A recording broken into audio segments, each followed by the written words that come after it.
Le son résonne encore dans ma mémoire, même après tant d'années. Ce n'était pas le crissement des bottes militaires sur le parquet, ni les cris qui ont suivi. Rien de tout cela. Le son qui est resté gravé dans ma mémoire était un chant doux mais profond, qui semblait emplir l'espace de cette cellule froide et impossible, où aucune voix humaine ne devrait pénétrer. Mais avant d'en arriver là, il faut comprendre comment tout a commencé. Je m'appelle Murat. Pendant de nombreuses années, j'ai été pasteur à Andian, une petite ville de l'est de l'Ouzbékistan, où l'été fait fondre l'asphalte et l'hiver transperce la peau comme du verre. Être chrétien là-bas était non seulement rare, mais dangereux. C'était considéré comme une trahison de l'État, une trahison de notre culture, une trahison de tout ce qui définissait notre identité. Nous étions donc contraints de vivre dans l'ombre, comme si notre foi était quelque chose à cacher. Nous n'avions pas d'église, aucun signe de notre présence, ni enseigne, ni cloche, ni trace de notre existence. Seulement 15 personnes, dispersées dans différentes maisons, se rencontrant en secret, changeant constamment d'adresse, fuyant sans cesse. Shamila, une femme de 60 ans aux mains calleuses, à force de travailler dur dans les champs de coton, nous hébergeait dans sa cuisine le mardi. Rustam, un mécanicien avec 3 jeunes enfants, nous accueillait dans son sous-sol humide le jeudi. Dilbar, une jeune professeure de mathématiques, nous ouvrait les portes de son appartement le dimanche soir, mais à une condition. Nous devions partir avant l'aube sans laisser de traces. Nous avions des codes. Un coup à la fenêtre indiquait que tout allait bien. 2 coups rapides annonçaient un danger imminent. Personne ne portait de bibles en évidence. Nous les cachions dans des sacs de course, parmi les légumes et le pain, comme si c'était de la marchandise. Nos prières étaient basses, à peine audibles, et nous tentions de ne pas trop lever les mains au cas où quelqu'un regarderait par la fenêtre. Mais malgré toute cette prudence, nous savions que nous n'étions pas invisibles. Le service de sécurité nationale nous surveillait en permanence. L'Ouzbékistan est un pays où le gouvernement contrôle tout ce qui touche à la religion. Prêcher sans autorisation officielle est considéré comme de l'extrémisme. J'ai été interrogé 2 fois. La première fois, j'ai passé des heures enfermé dans une pièce sans fenêtre. La même question revenait sans cesse. Qui assiste à vos réunions? Je n'ai pas dit un seul nom, pas un seul mot. La deuxième fois, ils m'ont montré des photos, des images floues de nous entrant chez Yamila. L'un des agents, à la moustache grise et au regard glacial, a fait glisser les photos sur la table et a dit « Nous savons où vous êtes, nous savons quand vous y serez. Ce n'est qu'une question de temps. » Ces mots sont restés gravés dans ma mémoire, m'ont hanté. Chaque fois que je marchais dans les rues d'Andian, j'avais l'impression que quelqu'un m'observait. Chaque voiture garée près de la maison où nous nous réunissions me semblait une menace. Mais je ne pouvais pas m'enfuir. Pas encore. Ces gens avaient besoin d'un endroit où être eux-mêmes, où parler à Dieu sans crainte de représailles. Et j'étais le seul pasteur encore en ville. Vivre ainsi, c'était comme marcher sur de la glace cassante, sans jamais savoir quand elle céderait. Chaque matin, je me réveillais en me demandant si ce serait mon dernier jour de liberté. Pourtant, je ne pouvais pas m'arrêter. Chaque fois que je voyais Rustam porter son plus jeune fils, avec ce sourire plein d'espoir, ou Dilbar les yeux fermés, le visage ruisselant de larmes, priant, je savais que c'était plus fort que ma peur. Notre foi, notre besoin d'être ensemble, valèrent bien plus que n'importe quel risque. Et au milieu de cette peur constante, quelque chose au fond de moi me disait que, quoi qu'il arrive, être là était ce que j'étais censé faire. Ces gens avaient trouvé quelque chose qui valait la peine de tout risquer. Et je savais que j'étais le seul à pouvoir les guider sur ce chemin. Mais la peur ne disparaît jamais complètement. Elle s'installe là, au fond de mon estomac, comme un poids froid et constant. Il y avait des nuits où le sommeil ne venait tout simplement pas, car mon esprit s'égarait vers les pires scénarios. Le bruit des portes qui s'ouvraient, les pas qui annonçaient la fin. Je me demandais si j'aurais le courage de tenir bon, de protéger ceux qui me faisaient confiance. Mes frères et sœurs se souviendraient-ils de moi comme d'une personne courageuse ou comme de quelqu'un qui les aurait menés droit dans un piège? Je me souviens particulièrement d'une nuit, quelques semaines avant que tout ne s'écroule. Nous étions dans l'appartement exigu de Dilbar, un espace simple au 3e étage d'un vieil immeuble, aux murs si fins que nous entendions les conversations de nos voisins. Alors que nous lisions le psaume 27, nous avons entendu des pas lourds dans le couloir. Des pas lents et mesurés qui s'arrêtèrent juste devant la porte de notre cachette. Nous avons retenu notre souffle. Rustam a soufflé la bougie qui éclairait la pièce. Le silence était si épais que j'entendais mon propre cœur battre. Les pas continuaient, montant à l'étage, sans nous poursuivre. Mais cette nuit-là ne fut pas facile. Plus personne ne parla. Nous nous sommes juste tenus la main dans l'obscurité et avons prié en silence jusqu'à ce que nous puissions respirer à nouveau. Voilà ce qu'était notre vie. Une succession interminable de peurs, de cœurs lourds, de portes qui pouvaient s'ouvrir à tout moment. Et à tout moment, tout pouvait s'arrêter. Mais même au milieu de cette peur constante, il y avait aussi des moments de lumière. Je me souviens avec tendresse du jour où Assis s'est présenté pour la première fois à l'une de nos réunions.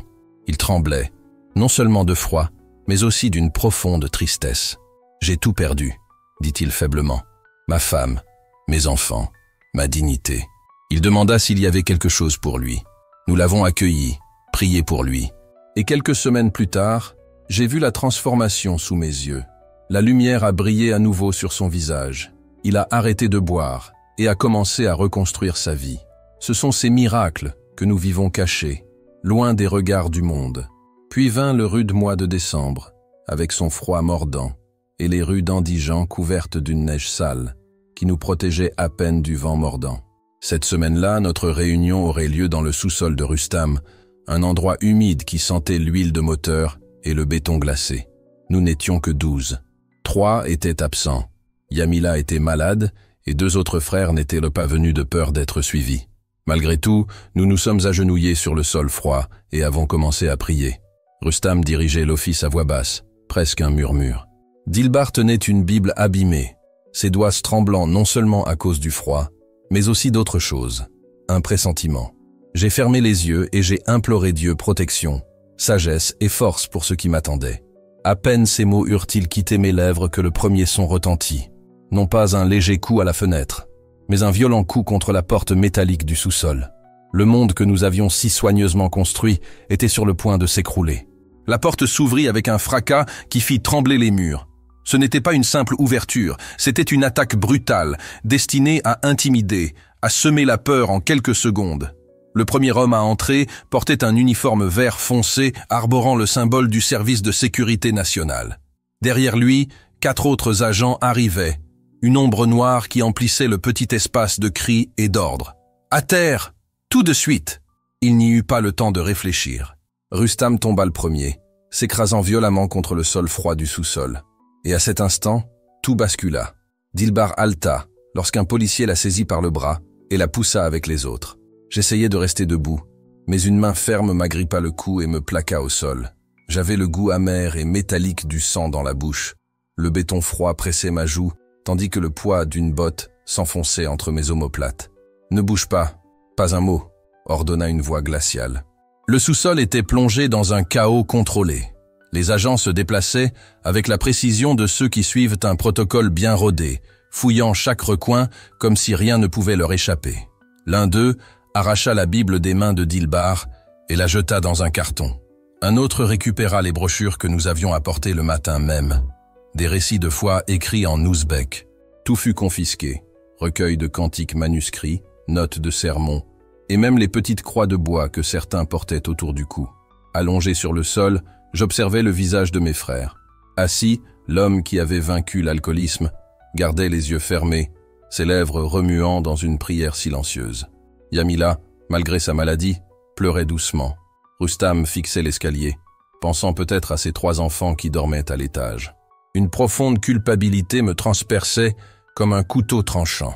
Je les avais mis en danger. Le policier à la moustache grise, celui-là même qui m'avait interrogé des mois plus tôt, entra lentement dans le sous-sol, d'un pas mesuré. Il portait un long manteau noir et des gants de cuir. Il s'arrêta juste devant moi, s'agenouilla jusqu'à la hauteur de mon visage et sourit.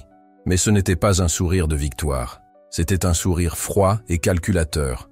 Le sourire de quelqu'un qui savait déjà qu'il avait gagné une partie à laquelle il jouait depuis longtemps. « Murat », dit-il en prononçant mon nom comme une phrase. « Ah, tu croyais pouvoir te cacher pour toujours. » Je ne répondis pas. Je savais que n'importe quel mot pouvait être utilisé contre moi. Mais il ne s'attendait même pas à une réponse.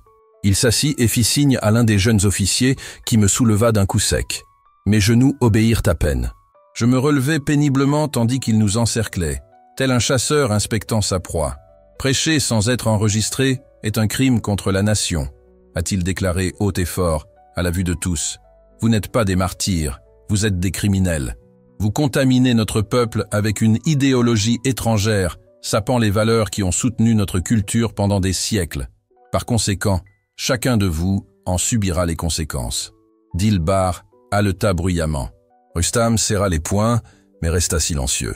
Je gardais les yeux fixés au sol, sentant le froid des menottes se resserrer autour de mes poignets. Le métal s'enfonça dans ma peau, se resserrant jusqu'à ce que je sente une pulsation dans mon poignet. L'agent à la moustache grise s'approcha de nouveau, si près que je pouvais sentir la forte odeur de tabac dans son haleine. « Vous êtes le chef », murmura-t-il, assez fort pour que les autres l'entendent. « Vous portez la plus grande responsabilité. Les autres ne sont que des brebis égarées, mais vous êtes le loup déguisé en agneau. » J'aurais voulu lui répondre, lui dire qu'il avait tort, que ces gens avaient choisi leur foi librement, que je n'avais jamais forcé personne à quoi que ce soit. Mais les mots me sont restés en travers de la gorge.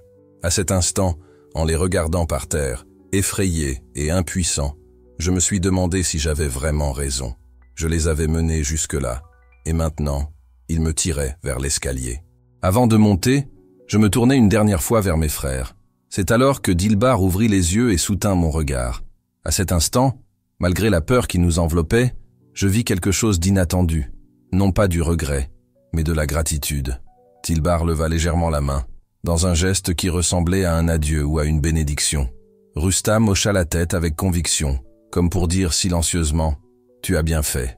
Mais ces images s'estompèrent lorsqu'on me poussa à l'étage. Dehors, le froid mordant de décembre me frappa comme une gifle, et la neige tomba doucement sur les rues désertes d'Andijan.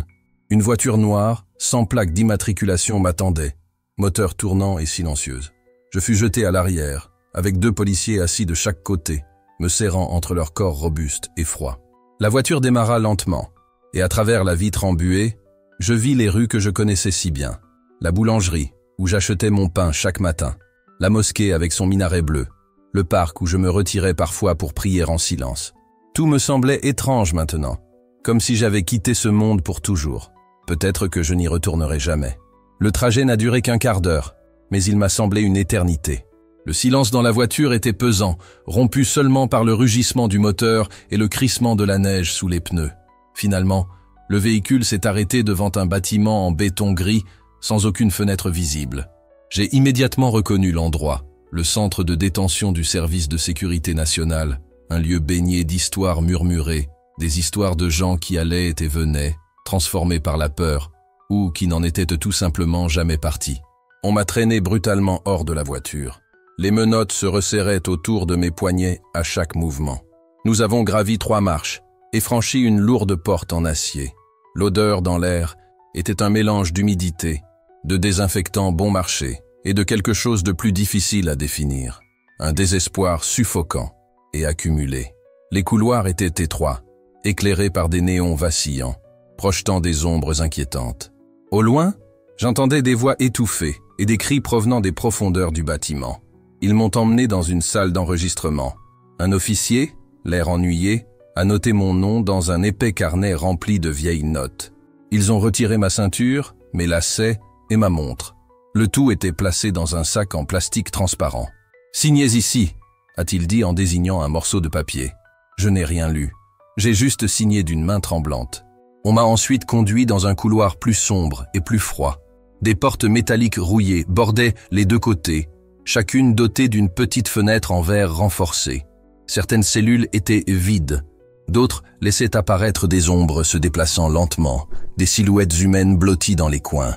Finalement, nous nous sommes arrêtés devant une porte au bout du couloir. L'agent à la moustache grise, qui m'accompagnait depuis mon arrestation, a sorti un trousseau de clés et a déverrouillé la porte avec un clic métallique. « Bienvenue dans ta nouvelle maison », dit-il avec le même sourire froid et cruel. « J'espère que ton Dieu te garde au chaud. » La porte s'ouvrit, et ce que je vis me glaça plus que le froid mordant du dehors. C'était une cellule minuscule, pas plus grande qu'un placard, à peine assez grande pour une personne allongée en diagonale. Les murs étaient recouverts d'une épaisse couche de givre, une glace qui brillait à la faible lumière d'une ampoule suspendue au plafond. Le sol en béton était humide et glissant, un froid qui semblait pénétrer jusqu'aux os. Dans un coin de la cellule, Je trouvai une fine couverture détrempée et un morceau de pain rassis posé sur une plaque de métal cabossée. On me poussa à l'intérieur et la porte se referma avec un grand bruit, le son résonnant jusqu'à mes os. J'entendis la clé tourner dans la serrure et des pas s'éloigner, jusqu'à ce que le silence emplisse la pièce. Le silence était absolu, pesant, et à cet instant, je sentis le poids de la peur m'envahir comme jamais auparavant. La cellule était glaciale, et le froid commença à pénétrer mes vêtements, ma peau, ma chair. Je respirais profondément, mais chaque respiration semblait me déchirer les poumons. J'ai regardé autour de moi, et j'ai réalisé que ce serait ma réalité pour une durée indéterminée. L'espace était si exigu, si claustrophobe, que chaque mouvement me semblait un défi. Les murs étaient recouverts de glace, le plafond était bas, et l'espace ne mesurait que 2 mètres de long, sur 1 mètre de large. En étendant les bras, je touchais les 2 murs à la fois. Le plafond était si près de ma tête qu'en essayant de me lever, j'ai failli toucher l'ampoule suspendue. Elle émettait une faible lumière jaunâtre, vacillant toutes les quelques secondes, comme pour se moquer de moi. Cette lumière n'illuminait rien d'autre que ma détresse, comme pour me rappeler constamment que j'étais seul dans l'obscurité. Le désespoir m'envahit lentement, tel le froid qui m'enveloppait. Il ne survint pas soudainement. C'était une invasion lente et calculée, comme s'il avait le pouvoir de me détruire de l'intérieur. Il commença à mes pieds, remonta le long de mes jambes et se répandit dans ma poitrine. À chaque respiration, j'avais l'impression de lutter contre quelque chose d'invisible. Je m'assis par terre, car il n'y avait pas d'autre choix. Il n'y avait de place pour rien d'autre que le froid et le vide de la cellule. La couverture dans le coin était humide et lourde. En la dépliant, je remarquai qu'elle était tachée et sentait fort le moisi. Mais c'était mon seul réconfort. Je la jetai sur mes épaules et tentai de la serrer contre moi, espérant créer une sorte de chaleur avec mon souffle. Mais la couverture sembla absorber le peu de chaleur qui me restait, devenant un nouvel ennemi. Le pain sur l'assiette était si dur que lorsque je tentais de le casser, je pouvais à peine le bouger. Quand je finis par y croquer, il avait un goût amer et sec, comme quelque chose qui aurait déjà disparu depuis des jours, voire des semaines. Malgré cela, le vide dans mon estomac ne me laissa pas le choix, alors je mâchais lentement, sentant chaque bouchée me gratter la gorge. Il n'y avait plus d'eau, et le pain devenait une tentative douloureuse pour nourrir un corps qui s'affaiblissait de jour en jour. La glace sur les murs était la seule autre nourriture que je pouvais tenter de consommer, mais je savais que cela ne ferait qu'accélérer l'hypothermie. Alors je l'évitais. Je fermais les yeux et tentais de prier, cherchant les mots que j'avais répétés tant de fois. Le Notre Père. Mais mes lèvres étaient si gelées que je pouvais à peine les bouger. Les mots sortaient déformés, brisés, comme si quelqu'un d'autre essayait de prier pour moi. « Qui est aux cieux ?» Ma voix vacillait, et l'écho de ma supplication rebondissait sur les murs glacés, revenant vide, sans réponse. J'étais là, seul, le cœur battant, mais d'une certaine manière plus loin de Dieu que je ne l'avais jamais été. Le froid semblait avoir pris le dessus, envahissant chaque cellule de mon corps, me rendant prisonnier non seulement de ma cellule, mais aussi de ma propre douleur. Chaque respiration était un combat. Je me recroquevillais encore plus fort, serrant mes genoux contre ma poitrine, essayant de résister au désespoir. Le froid mordant me faisait penser à des choses que je n'avais jamais imaginées auparavant. Mais malgré la terreur et le doute, quelque chose en moi refusait de céder complètement. Même dans le profond silence de ma prison, une petite flamme d'espoir brûlait encore, mais je la voyais à peine. Je pensais à mes frères, au sous-sol, sous les griffes du même système qui me retenait maintenant là, dans cette cellule isolée. Avaient-ils subi le même sort que moi? Auraient-ils été tourmentés par la même solitude glaciale et le même doute grandissant? Ou peut-être aurait-il été plus facile pour eux, puisqu'ils n'avaient pas le poids du leadership, la responsabilité d'avoir guidé tout le monde jusqu'à ce moment? Était-ce cela qui me déchirait? La peur de les avoir menés à une impasse? Une fin dénuée de sens? Mes pensées s'entremêlaient, un enchevêtrement de culpabilité, de peur et d'espoir, et à chaque instant, le doute s'intensifiait. Qu'allait-il advenir de nous maintenant? De moi? Je ne parvenais plus à distinguer le réel de ce qui était le fruit de mon esprit, affolé par le froid. Parfois, je croyais entendre des voix, des murmures provenant des murs. D'autres fois, c'étaient des pas qui résonnaient à mes oreilles, approchant sans jamais arriver, comme une présence fantomatique. Je ressentais une douleur grandissante dans la poitrine. L'air était lourd, et chaque respiration était plus difficile que la précédente. La chaleur de mon corps semblait aspirer tandis que le froid s'enracinait plus profondément en moi. Mes doigts ne répondaient plus, et la sensation de pétrification de mes pieds ne faisait que croître. J'étais dans un endroit où le temps semblait s'être arrêté. Je ne savais pas combien de temps s'était écoulé. Étais-je là depuis des jours, des heures, ou un temps indéfini, une torture qui ne faisait qu'accentuer le sentiment que le temps n'existait plus pour moi. Et puis, au fond de moi, un doute douloureux a surgi. Et si tout cela n'était qu'un mensonge? Et si Dieu n'avait jamais été là, ne m'avait jamais guidé, n'avait jamais entendu nos prières? Cette simple hypothèse me paralysait, comme si toute la souffrance, toute la douleur que j'avais ressentie et causée était sans raison. J'étais là, seul, sans réponse, et le vide dans mon esprit n'était rempli que par l'écho d'un silence absolu. « Où es-tu » murmurai-je dans l'obscurité, cherchant un point d'ancrage, quelque chose de plus fort que le froid qui m'enveloppait. Mais il n'y eut aucune réponse. L'obscurité devint un mur impénétrable pour ma foi. Il n'y avait aucun son, aucune présence, seulement le bourdonnement de la lampe vacillante et le silence pesant qui m'enveloppait de plus en plus étroitement. La nuit tomba sans que je m'en aperçoive, seuls les échos de la relève de la garde dans le couloir m'en alertant. Les nouvelles voix, les pas plus légers, rompirent un instant le silence, mais s'estompèrent bientôt, me laissant à nouveau seul dans l'abîme de ma cellule. Seule la faible lampe au-dessus de moi éclairait encore, seule compagne dans cette obscurité profonde. J'étais allongé sur le sol, incapable de me relever, sentant mon corps trembler de façon incontrôlable, comme si c'était ma dernière résistance face à la mort lente et douloureuse qui approchait. Et pourtant, au fond, une question continuait à me tarauder. Si j'étais capable de survivre à cela, que resterait-il de moi? J'ai fermé les yeux, mais le sommeil ne venait pas.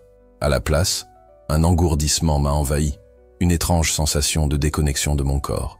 C'était comme si je flottais au-dessus de moi-même, observant cet homme frêle, prostré sur le sol froid de la cellule. Je sentais la vie s'éteindre lentement, pas rapidement, mais avec un calme effrayant. C'était comme si chaque partie de moi était déconnectée, une cellule à la fois, s'abandonnant au froid qui m'enveloppait. Mes pensées sont devenues floues, difficiles à organiser. Les mots se sont effondrés, et je ne pouvais dire que des fragments. « S'il vous plaît, aidez-moi, ne me quittez pas. » Je me préparais à la fin, pensant que l'obscurité finirait par m'envahir. Alors que je n'avais plus la force de trembler, que ma respiration était à peine fluide, quelque chose de surprenant se produisit. Au début, je crus à une hallucination, un son si subtil qu'il aurait pu être celui du vent essayant de s'infiltrer par une fissure. Mais ce n'était pas le vent, c'était une voix, un chant, quelque chose d'absurde, mais qui était là, remplissant le vide autour de moi. La voix était douce, presque imperceptible. Si je n'avais pas été attentif, je l'aurais peut-être prise pour un murmure lointain, mais le silence et le froid éclaircissaient tout. J'ouvris les yeux, mais la cellule était la même, les murs glacés, la lumière vacillante, la solitude. Pourtant, le chant persistait. C'est alors que la mélodie commença à se préciser. Elle ne venait ni du couloir, ni des cellules voisines. Elle semblait surgir de l'air lui-même, comme si les molécules gelées s'étaient organisées pour chanter. Je relevai la tête avec effort, sentant mes muscles se rebeller contre le mouvement. Mais le son m'appelait. J'essayais d'en localiser la source, en vain. La musique était partout et nulle part à la fois. Puis, je reconnus la mélodie. Mon cœur, déjà faible, bondit.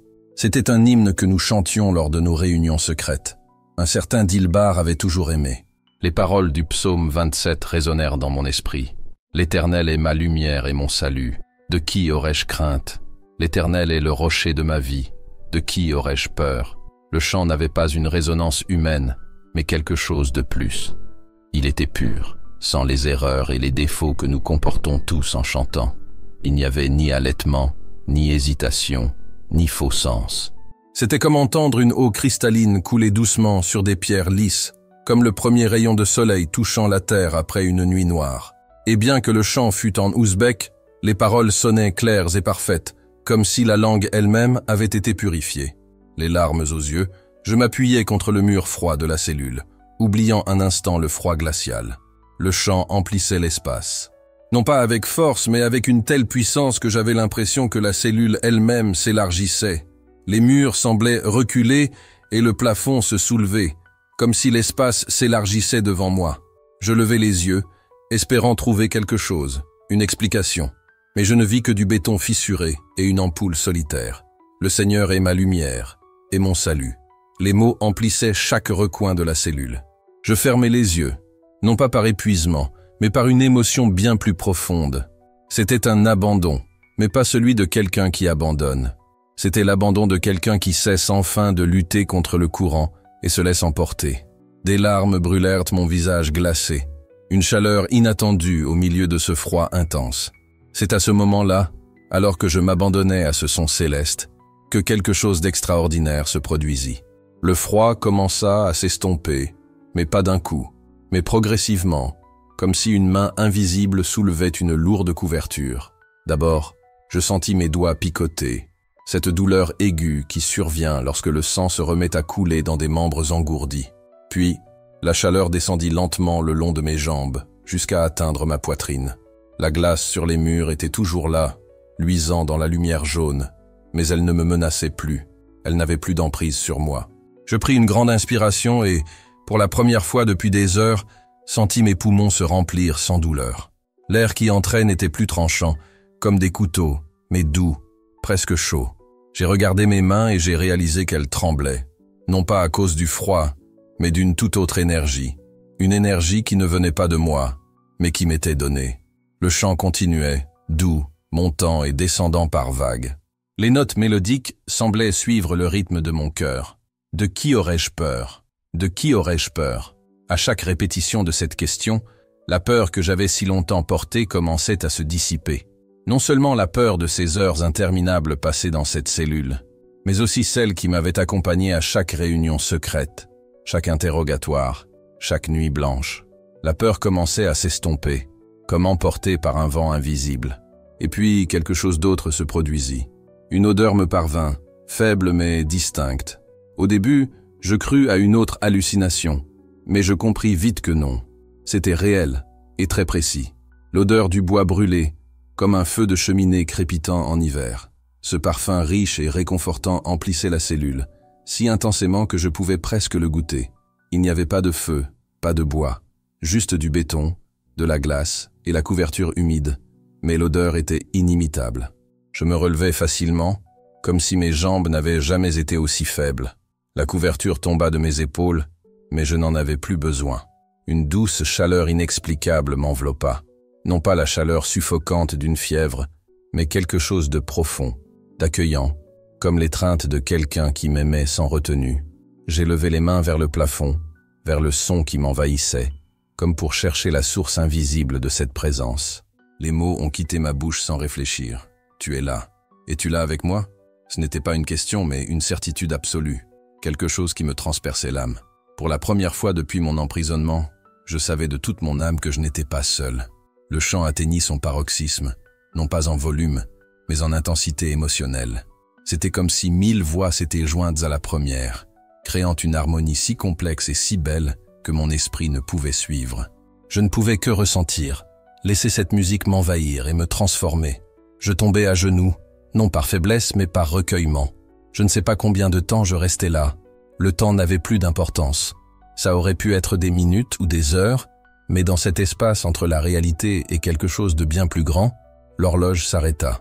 Il n'y avait que le chant, la chaleur réconfortante, l'odeur du bois brûlé et une paix profonde qui m'envahissait, m'enveloppant d'une manière inexplicable par la logique humaine. Quand les chants commencèrent à s'estomper, ce ne fut pas brusquement. C'était comme regarder le lever du soleil à l'envers, la lumière s'éloignant doucement jusqu'à ce que seule l'obscurité demeure. Mais maintenant, l'obscurité ne m'effrayait plus. Elle était pleine de promesses, une chose plantée qui, avec le temps, grandirait. Quand j'ouvris enfin les yeux, la cellule était exactement comme avant. Les murs étaient toujours recouverts de glace, la lampe vacillait toujours, la couverture encore humide au sol. Mais je n'étais plus le même. Quelque chose avait changé en moi, quelque chose d'irréversible, quelque chose qui resterait gravé en moi à jamais. Quelque chose de fondamental avait changé en moi. La peur était toujours là, comme une ombre minuscule et insignifiante, prisonnière d'un recoin de mon esprit. Mais désormais, elle ne me contrôlait plus. J'avais vécu quelque chose qu'aucune autorité humaine, Aucune puissance terrestre ne pouvait me ravir. Quelque chose que personne ne pouvait effacer de moi, même s'il le voulait. J'étais assis au centre de la cellule, enveloppé par cette chaleur inexplicable qui continuait de vibrer comme l'écho de la rencontre qui avait tout transformé. J'ai souri. Un sourire qui surgissait naturellement, venu d'un lieu profond dont j'ignorais l'existence. Un sourire de paix au milieu de la souffrance, de l'injustice, de la douleur et de l'incertitude. J'ai compris quelque chose d'essentiel à cet instant. Peu importe ce qui arriverait désormais. Il ne pouvait plus toucher à ce qui comptait vraiment. Mon âme était en sécurité, car elle avait été touchée par quelque chose d'inviolable. J'ai refermé les yeux, et cette fois, alors que je commençais à prier, les mots me sont apparus clairs et limpides. Merci. Merci de ne pas m'abandonner. Merci de me rappeler qui tu es et qui je suis en toi. Ces mots venaient d'un lieu de pure gratitude, d'une profonde reconnaissance que même si les circonstances autour de moi étaient encore hors de mon contrôle, je n'étais plus perdu. Je m'allongeai par terre, utilisant la couverture humide, mais sans nécessité. C'était un geste automatique, comme un réflexe d'habitude, une chose que j'avais faite tant de fois auparavant. Mais maintenant, contrairement à avant, la chaleur qui m'enveloppait ne provenait ni de la frustration, ni de la peur, ni du besoin de survivre. C'était quelque chose de plus profond, de plus sûr, comme un cocon protecteur. Mes muscles se détendirent et ma respiration devint plus profonde, plus régulière. Pour la première fois depuis une éternité qui semblait s'étendre sur des jours ou des mois, je sentais que je pouvais me reposer. Non pas parce que les circonstances extérieures avaient changé, mais parce que moi, j'avais changé. C'est alors que j'entendis des pas dans le couloir, des voix lointaines, le bruit métallique des clés qui s'entrechoquaient. La porte s'ouvrit avec un clic familier et la lumière du couloir perça l'obscurité qui m'entourait. 2 gardes se tenaient à la porte et m'observaient. Leurs expressions étaient difficiles à déchiffrer, mais une chose était claire, la surprise, peut-être même la confusion.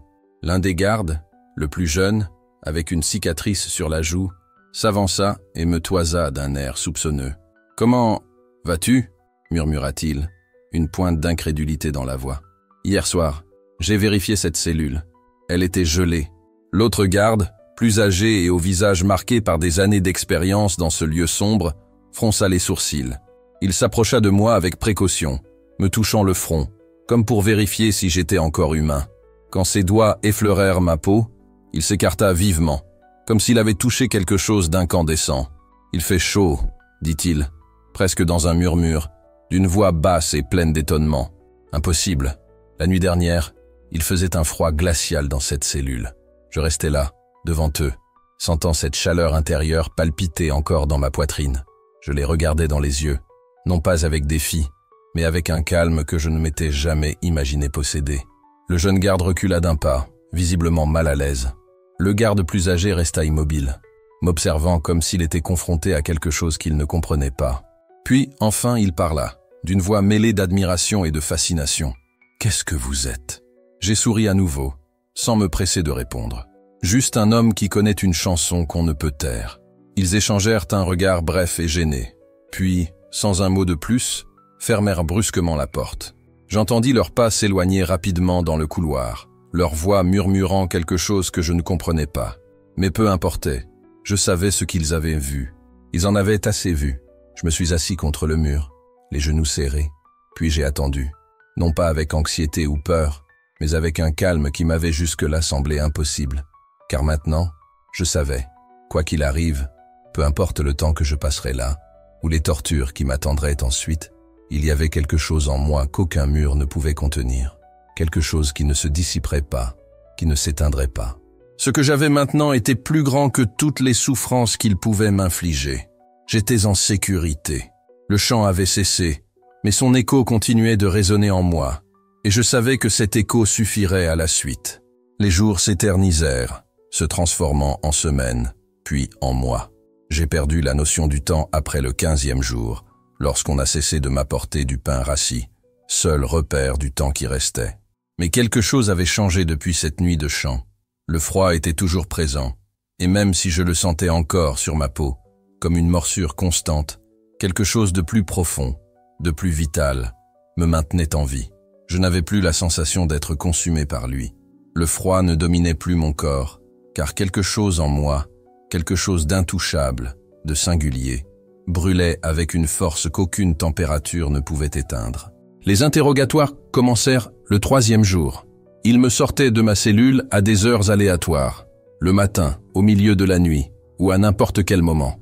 Il m'emmenait dans une pièce du SCON au 2e étage, une pièce plus grande que ma cellule, mais tout aussi étouffante. Il y avait une table en métal au centre, 2 chaises, une armoire en bois et une suspension qui diffusait une lumière blanche crue. Les murs étaient d'un vert institutionnel, sale et taché, comme si l'endroit lui-même était oppressé par l'humidité et le désespoir. Et il y avait toujours l'agent à la moustache grise. Il était assis en face de moi, tenant un dossier rempli de documents, de photos et de rapports. Il l'ouvrit d'un geste lent, presque rituel, comme s'il s'agissait d'une danse qu'il avait perfectionnée au fil des ans. Murat commençait toujours de la même manière, en prononçant mon nom comme s'il s'agissait d'une accusation. Aujourd'hui, nous allons parler de vérité. Il savait que ces paroles étaient destinées à me rendre nerveuse. Mais je n'avais plus peur. Il m'a montré à nouveau les photos. Des images floues de mes frères entrant dans les maisons où nous nous étions rencontrés. Des gros plans flous de visages que je connaissais bien. Yamila avec son sac de course. Rustam, des outils à la main. Dilbar marchant dans la rue, un livre sous le bras. Il m'a regardé droit dans les yeux avec un sourire cruel et a dit « Il s'agit de la preuve d'une activité illégale organisée ». Et puis, avec un mouvement de glissement presque théâtral, il étala les photos sur la table. « Mais tu peux les protéger. J'ai juste besoin de noms ». À chaque refus, le ton de Murat changeait. Ses questions se transformaient en accusations. « Vous empoisonnez notre jeunesse avec une idéologie étrangère ». Il m'a regardé fixement, attendant une réaction. « Combien gagnez-vous ? Qui vous forme ?» J'avais beau lui expliquer qu'il n'y avait pas d'argent en jeu, que nous étions juste un groupe de personnes essayant de vivre notre foi, il ne voulait rien entendre. Il ne voyait pas la vérité. Les interrogatoires duraient des heures, parfois 6, parfois 8, et j'étais obligé de rester debout, toujours debout, sans pouvoir m'asseoir. Quand mes genoux commençaient à céder, l'un des gardes me repoussait avec un ordre brutal. « Redressez !» La lumière blanche de la lampe me brûlait les yeux, rendant tout autour de moi flou. Ils cessèrent de m'offrir de l'eau, essayant d'étancher ma soif. Mais chaque fois que je me sentais au bord de l'évanouissement, je me souvenais de la chanson. Je fermais les yeux et l'entendais dans ma tête. Ces notes impossibles, comme si l'air lui-même vibrait avec elles. L'Éternel est ma lumière et mon salut. De qui aurais-je peur? Ces mots m'ont soutenu, m'ont donné de la force. Alors, je suis resté silencieux. J'ai refusé de trahir ce que j'aimais. Le 10e jour, ils apportèrent des documents. C'étaient des formulaires officiels, imprimés sur du papier à en-tête du service de sécurité nationale. Murat me les tendit, avec un sourire qu'il s'efforçait de rendre paternel. « Signez ici », dit-il. Sa voix avait une fausse inquiétude, comme s'il m'offrait une chance d'échapper à la souffrance. Mais je savais ce qu'il voulait. Il voulait me briser. Il voulait que je trahisse les autres. Mais quelque chose en moi était plus fort que la douleur. Je ne savais pas combien de temps je pourrais encore tenir, mais une chose était sûre. Quoi qu'il arrive désormais, je n'étais plus seul. J'avais quelque chose de plus fort qui me soutenait, et c'était tout ce dont j'avais besoin pour continuer. L'officier déposa les papiers sur la table et parla de ce ton mesuré qui lui était devenu familier. « Lise attentivement, Murat. Ceci est ta déclaration de démission. Il te suffit de la signer, de promettre de mettre fin à ces rassemblements religieux illégaux, et tu pourras rentrer chez toi demain. Tout est là. » J'ai ramassé les papiers, les mains tremblantes. Le froid et la fatigue m'empêchaient même de tenir la page. J'ai commencé à lire, et chaque ligne semblait plus lourde que la précédente. Moi, Murat Karimov, reconnais avoir participé à des activités religieuses extrémistes sans autorisation de l'État. Je renonce volontairement à ma foi chrétienne et m'engage à ne plus participer à aucun groupe religieux non enregistré. Le stylo était déjà là, attendant. Il ne me restait plus qu'à le prendre, rayer mon nom à la fin de ce mensonge, et en 3 secondes, je serai libre. Je pourrais à nouveau arpenter les rues d'Andijan, respirer l'air frais, manger de la vraie nourriture, dormir dans un lit. Je levai le stylo et le tins au-dessus de la ligne pointillée. De l'autre côté de la table, l'agent à la moustache grise se pencha en avant, certain d'avoir gagné. Mais à cet instant, mon esprit était rempli de visages et d'histoires. J'ai pensé à Assi, qui a surmonté son addiction à l'alcool après avoir trouvé la paix dans nos réunions. À Dilbar, qui pleurait pendant la prière parce qu'elle s'y sentait enfin acceptée. J'ai pensé à Rustam, qui, avec 3 jeunes enfants, nous ouvrait encore sa maison chaque semaine pour des réunions, même en connaissant les risques. Et puis, j'ai juste laissé tomber le stylo. Le bruit métallique de l'impact sur la table résonna bruyamment, comme une protestation venant du plus profond de mon âme. Je ne peux pas signer ça, ai-je dit d'une voix faible mais ferme. Je ne peux pas renier qui je suis. Le sourire de l'agent disparut instantanément. Son visage s'assombrit. Il se leva, réprimant sa colère, attrapa les documents et les jeta. « Idiot !» dit-il en serrant les dents. « Tu vas le regretter. » Et il avait raison. Ce qui suivit fut plus dur que le froid de la cellule. Ils m'ont renvoyé dans la même prison. Mais désormais, les gardiens entraient à toute heure, frappant les murs avec des barres de fer pour m'empêcher de me reposer. On ne servait plus de nourriture qu'1 jour sur 2. La lumière de la cellule, auparavant vacillante, restait allumée en permanence. Cette lampe était devenue une torture silencieuse, me privant de sommeil et de raison. Il y avait des nuits où je me demandais si j'avais fait le bon choix. Mon corps se détériorait. Je pouvais compter mes côtes sur les doigts d'une main. Et pourtant, quand le doute frappait à la porte de mon cœur, quelque chose me soutenait. La chanson. L'Éternel est ma lumière et mon salut. De qui aurais-je crainte? Cela m'a permis de continuer. Ce n'était pas seulement une chanson. C'était un souvenir vivant de la présence de Dieu avec moi à cet endroit. Quelque chose que personne ne pouvait m'enlever. 3 mois passèrent, ou plus, je ne sais plus. Jusqu'à ce qu'un matin, l'officier à la moustache grise apparaisse dans ma cellule. Mais cette fois, il ne portait pas de papier d'accusation. C'étaient des papiers de libération. « L'État a décidé de vous accorder sa grâce, » dit-il froidement. « Vous serez libéré, mais vous continuerez à être surveillé. Au moindre comportement suspect, vous serez renvoyé ici. Immédiatement. » Il m'a rendu un petit sac contenant mes affaires, une ceinture, des lacets et ma montre, qui n'avait pas donné l'heure depuis un moment. « Va-t'en » murmura-t-il, avant qu'on change d'avis. J'ai franchi les portes du centre de détention en plein jour.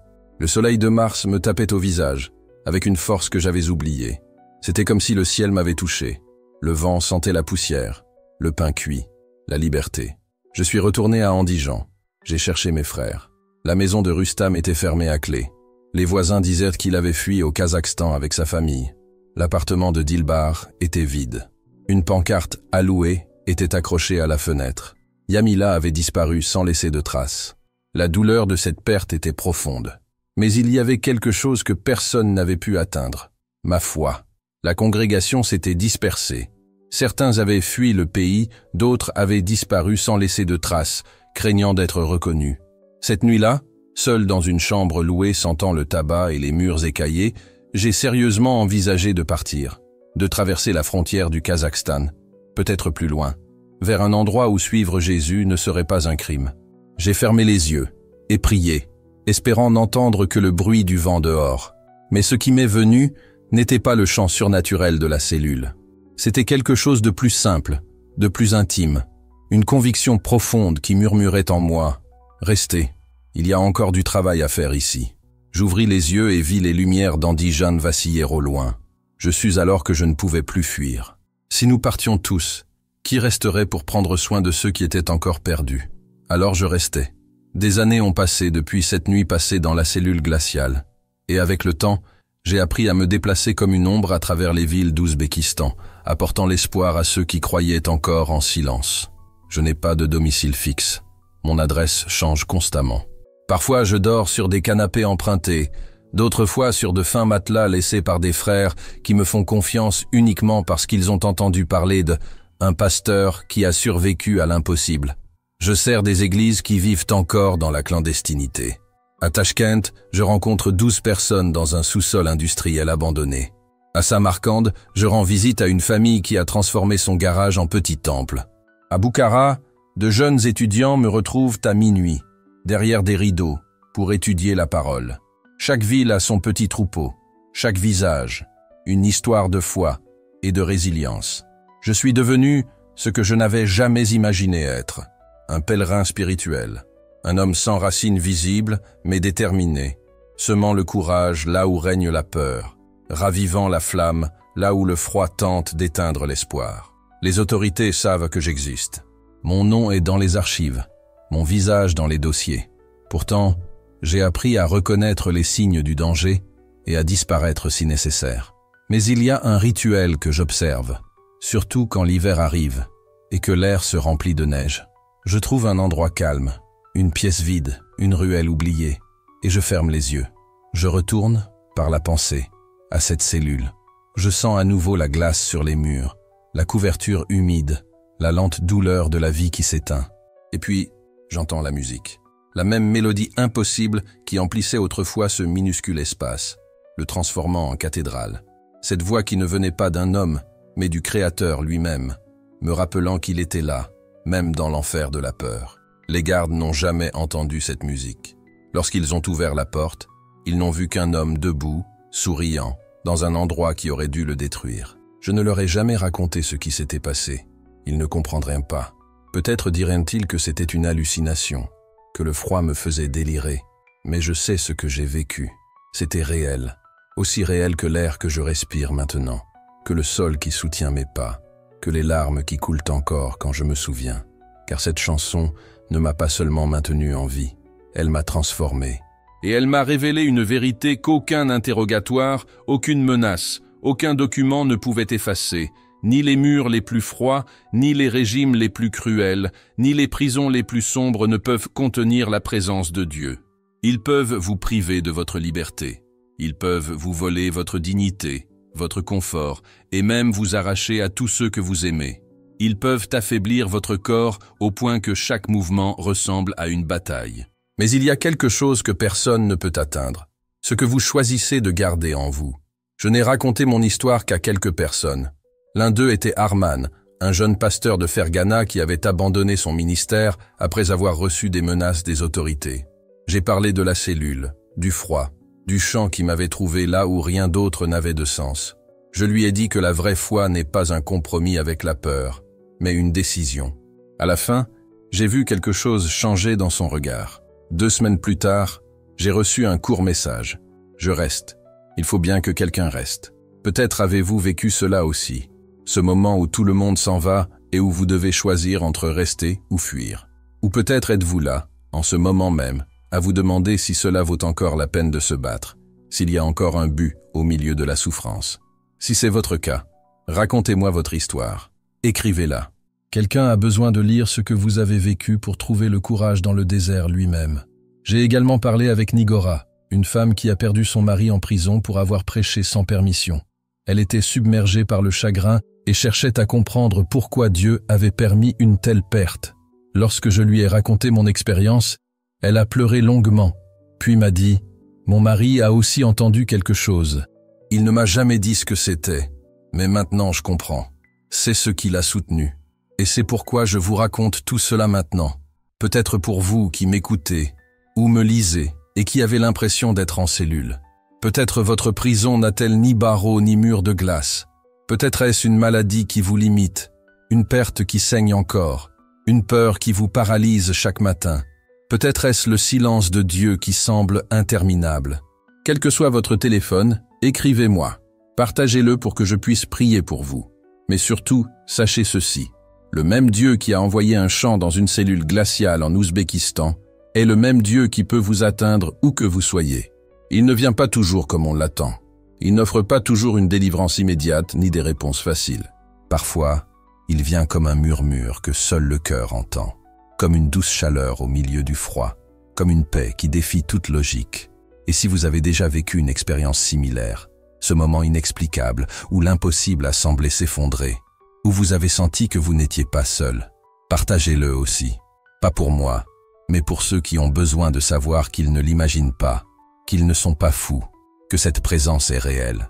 Parfois, la première étape pour recommencer à zéro est simplement de découvrir que quelqu'un, quelque part, a également survécu à sa propre cellule.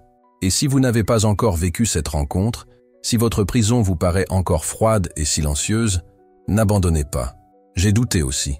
Je pensais que Dieu s'était tu. Mais c'est là, au moment le plus sombre de mon histoire, qu'il m'a répondu. Ce n'étaient pas des portes qui s'ouvraient, ni des chaînes qui se brisaient. C'était quelque chose de bien plus profond. Quelque chose qui changeait non seulement ce que je voyais, mais aussi qui j'étais. C'est dans cette cellule glaciale que Dieu m'a rappelé qui il est et qui je suis. Il m'a montré que mon identité ne dépend pas des barreaux qui m'entourent, ni des documents qu'on me force à signer. Ma véritable identité est ancrée dans un lien qu'aucun régime ne peut rompre, qu'aucune prison ne peut effacer. Et maintenant, j'aimerais vous entendre. Où m'écoutez-vous dans le monde? De quel coin? De quelle ville? De quelle réalité? Car de l'Ouzbékistan jusqu'à là où vous êtes, il y a quelque chose de plus grand que les frontières qui nous unit. Aujourd'hui, je continue de vivre dans l'ombre. Je continue de prendre des risques chaque fois que j'entre dans un sous-sol pour prier avec mes frères ou lorsque nous frappons à la porte d'un garage devenu une église secrète. La cellule m'attend peut-être encore, ou pire. Mais la peur ne me domine plus comme autrefois. Parce que j'ai appris une chose, il y a quelque chose de plus fort que la peur. Il y a un chant que l'enfer ne peut faire taire. Si cette histoire vous a touché, si elle a suscité de l'espoir, si elle vous a rappelé quelque chose que vous aviez oublié, alors écoutez cette voix qui murmure peut-être en vous en ce moment. Cette voix qui dit « Il y a encore de l'espoir. Il y a toujours un but. » Cela vaut toujours la peine de se lever demain. Et si vous ressentez le besoin d'agir, de mettre en pratique ce que vous avez entendu, partagez cette histoire. C'est aussi simple que ça. Parfois, ce que vous partagez est la chanson que quelqu'un d'autre a besoin d'entendre au milieu de son propre silence. Chaque fois que cette histoire touche quelqu'un, c'est comme allumer une bougie dans l'obscurité. C'est un acte de résistance spirituelle. C'est un message adressé au monde. L'obscurité n'a pas le dernier mot. Si vous souhaitez continuer à entendre des histoires comme celle-ci, des témoignages de foi authentiques, là où être chrétien coûte encore cher, abonnez-vous. Votre soutien permet à ces voix, que le monde tente d'étouffer, d'atteindre ceux qui en ont le plus besoin. Et je termine avec les mêmes mots que j'ai entendus cette nuit-là, quand tout semblait perdu. L'Éternel est ma lumière et mon salut. De qui aurais-je peur? Puissiez-vous trouver votre propre réponse à cette question, afin que lorsque ta nuit la plus sombre viendra, toi aussi tu puisses entendre ta chanson. Et que tu n'oublies jamais, jamais, même les murs les plus froids ne peuvent contenir la présence de Dieu. Merci d'avoir marché avec moi jusqu'ici. Si cela vous a été utile, la meilleure façon d'honorer cette histoire est de la vivre. Soyez une lumière dans votre propre cellule. Soyez une chanson dans le silence de quelqu'un d'autre. Il y a un son que je n'oublierai jamais. Ce n'était pas le bruit des bottes des gardes ou des cris dans les couloirs. C'était le son d'une chanson, douce, impossible, qui remplissait une cellule où aucune voix humaine ne devrait entrer. Mais cette partie vient plus tard. Parce que pour tout comprendre, il faut d'abord savoir comment j'en suis arrivé là. Je m'appelle Murat, et pendant des années, j'ai été berger dans la ville d'Andijan, dans l'est de l'Ouzbékistan, où l'été brûle la peau et l'hiver coupe comme une lame. Là où être chrétien est perçu comme une trahison, de l'État, de la tradition, de notre identité en tant que peuple. Nous vivions cachés. Notre église n'avait ni enseigne, ni temple, ni cloche. Nous étions 15. On se retrouvait dans des cuisines, des caves, des appartements empruntés. Shamila, avec ses mains marquées par le coton, nous accueillait le mardi. Rustam, avec ses 3 fils, ouvrait sa cave le jeudi. Et Dilbar, le professeur de mathématiques, nous laissait entrer dans son appartement le dimanche, à condition que nous partions avant le lever du soleil. C'est l'histoire vraie d'une église vivante au milieu de la persécution. Et ceci n'est que le début.